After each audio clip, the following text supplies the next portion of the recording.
a little bit of a tweak, it looks on your depth chart that Coach talked about with Sendish going to safety. I'm curious, he seems like a pretty studious guy. Is the safety position a cerebral position, and if so, what's the learning curve going to be like for him, being new on campus and changing position? Well, first of all, that it is a cerebral position. Most of the changes that are made on defense. Look, if you look at a corner, we play some coverages where they're doing some different things, but in all honesty, the key to playing corner is to be able to line up one-on-one and cover somebody. Whereas the safety position now all of a sudden has all these different run fits, all the different things as far as changing coverages in the middle. Those guys make those kind of decisions. Our two safeties, one safety handles one side of the secondary, the other safety handles the other side of the secondary. So there's cerebral things involved in it. The one thing about Cassius, though, when he first came in here, he demonstrated right from the very beginning that he was capable of, number one, playing two positions, but number two, understanding what we were trying to accomplish defensively. And I think a lot of you guys have heard me say this before. The one thing that the Big 12 forces you to do is to be relatively simple in what you do, because everything is happening so quickly. So, all of a sudden, you can't have 20 enough. We had 20 different coverages and a bunch of different things that would be more difficult. But Cassius has definitely shown us that he is capable of making that transition, and he has the skills to play the nickel position or the safety position. And we felt we didn't feel real comfortable with where we were at safety, and we felt that it was the right time to make that move. You've obviously seen your secondary a ton, against each other and against your offense and all that. Are there still questions for you? And these guys a lot of them are so new. Are there still questions? Is there one pressing thing that you're dying to find out when the lights are on? Well, yeah, I mean, there's going to be questions because of what you said, Matt, about being relatively new, and especially a guy like Kevin Short. We love Kevin Short's talent. You can see he's listed on the depth chart either or, yeah, because he's only been here for a short period of time. And I think that some of our guys, Brandon Holloman, a young corner from junior college,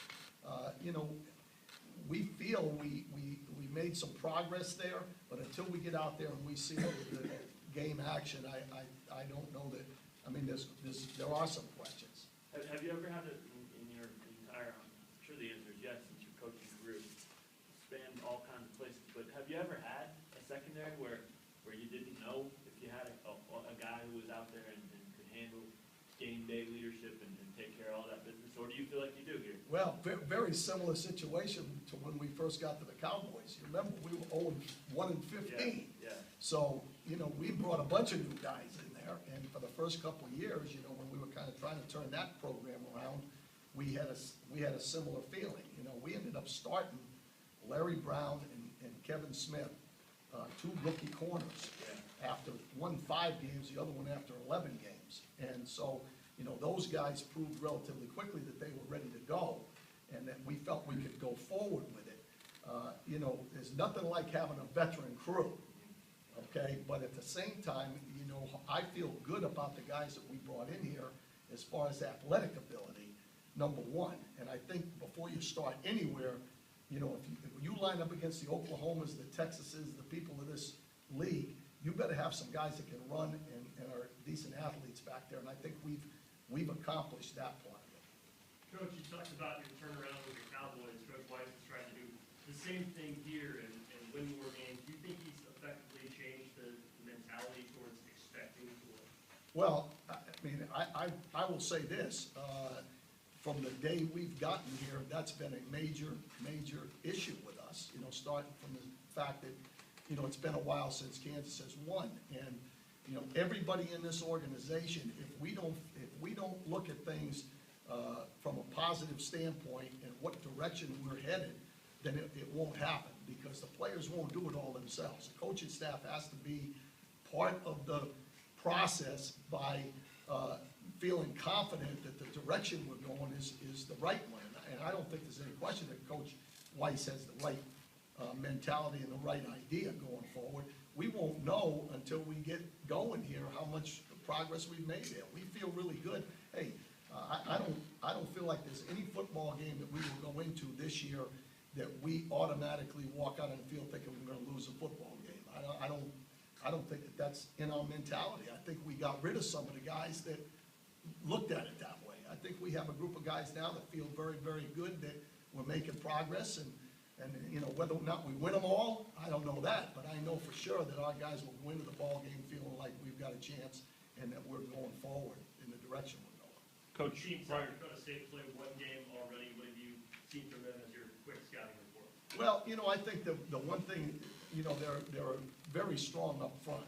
And I think, you know, any football team that's strong in the offensive line, and I'm talking strictly defensively, if they're strong in the offensive line, they have a chance because, you know, it allows them to control the football to a certain extent. I think they're a power football team, and you know, they're not gonna come out throwing the ball all over the yard. I think they're gonna come out and take advantage of a relatively veteran offensive line.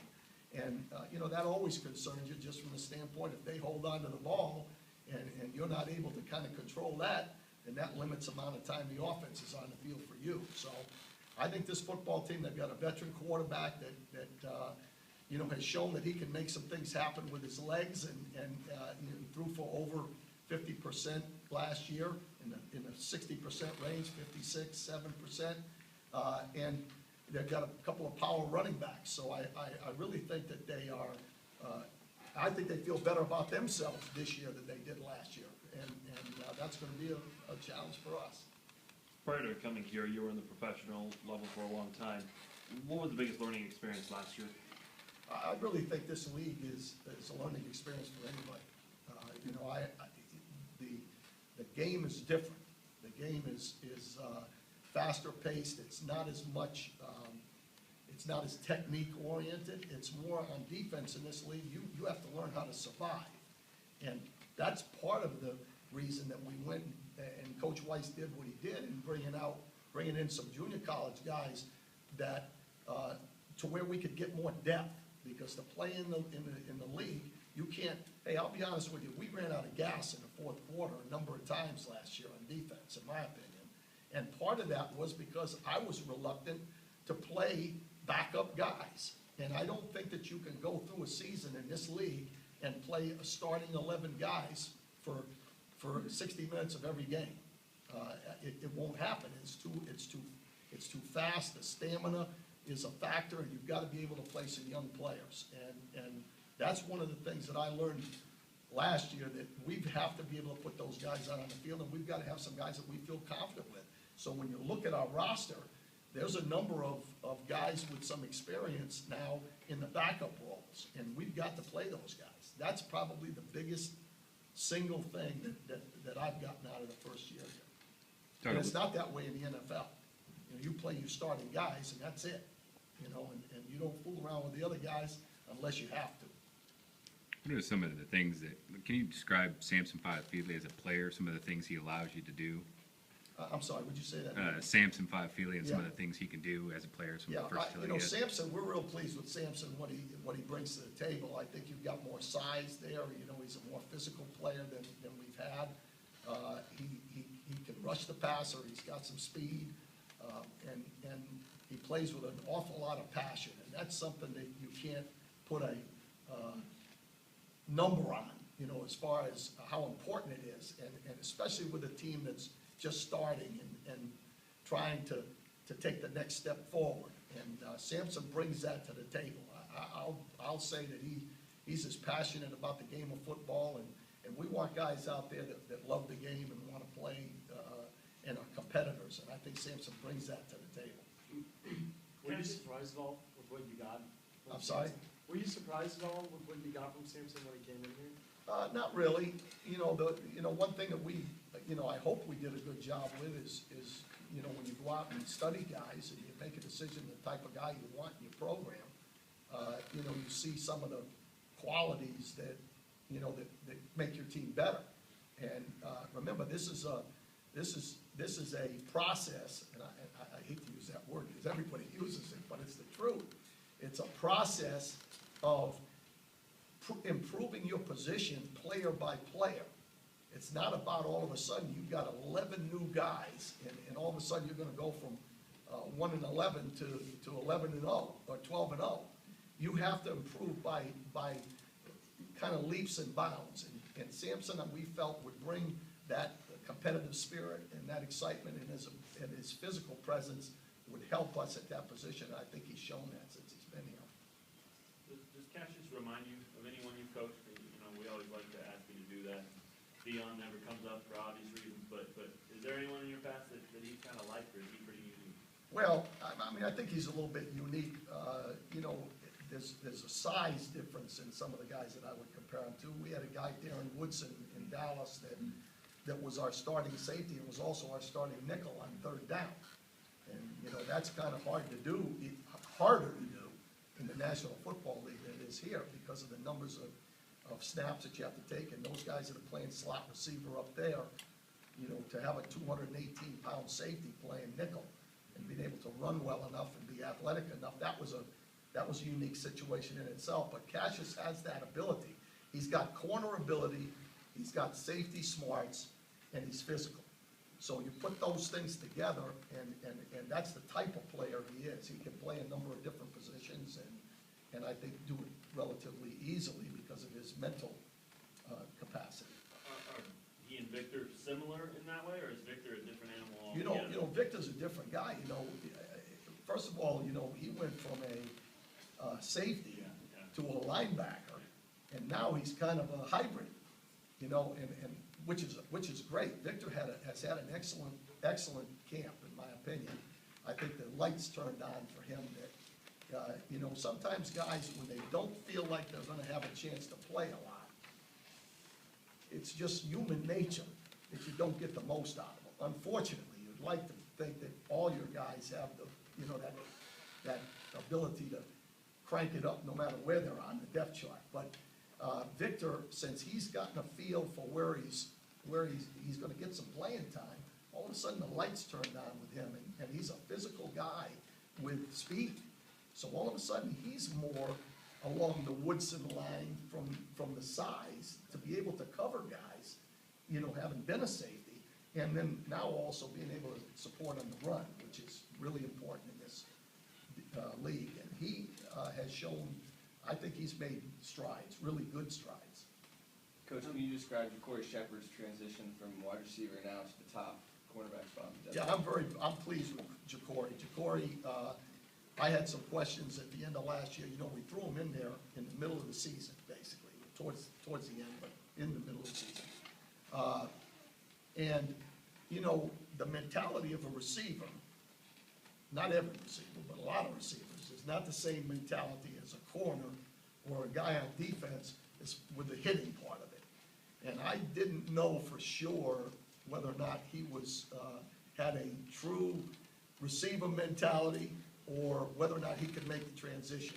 And really, he has come back thinking more about playing DB than he did about whether or not he should have been a receiver, or is he a DB, or what he is. And he has certainly made strides there, and I'm pleased with him. He's an athlete that can run. Until we get him out there, you know, the experience part of it is a little bit of a concern still. And really throwing him out there like we did last year, he did get a little bit of experience, which has been to his advantage. Do you think having knowledge of playing receiver before and then transferring to guarding receivers, does that help him? Well, he did a little bit in camp this year because he knew some of the routes ahead of time. But, you know, when you play somebody else, you know, I think he understands splits and what guys are doing from certain splits. I think it gives him a little bit of an advantage because he knows what the receivers have been taught about how to get themselves into position to run certain routes, and I think that's an advantage. You mentioned Victor having a good camp. How much of moving Cassius to safety was feeling good about the nickel, and how much of it was needing some more depth at the safety? I really think it's a combination. I don't know that we would have made the move necessarily if we didn't feel like Victor and Courtney Arnick had made an awful lot of improvement during camp. At the same time, we did not feel really good about our, number one, our depth. You know, again, I just talked about the fact that I think you have to play a number of people, and we didn't feel safety. We didn't feel very strong there. and we felt like it was a move that we could make.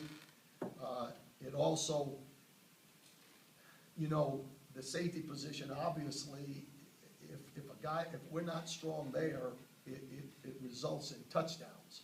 If we're not strong at nickel, it may keep us on the field a little longer, but it's not as big a touchdown-producing position. So I think it was important for us to get a feel that we were strong across the board with guys in the back end. And so it was really a combination, especially we were pleased when Victor and Courtney started to come on. Dave, you saw a lot of Jake and Justin running the scout team last year. From your side of the team, trying to defend them running that side of things, did you see them developing chemistry? Did you see what potentially they could bring to the team this year? Yeah, you know, to be honest with you, I like to stay away from talking too much about the other side of the ball, because that's not my area, but I do feel like we have got a chemistry going with the football team, with Jake Heaps and some of the guys, and Justin's one of those guys, Justin McKay, and you know, I think we've developed a little bit of that, but until we get in the ball game, I can't say for sure. We good? Thank you very much, guys. Have a good day. Thanks.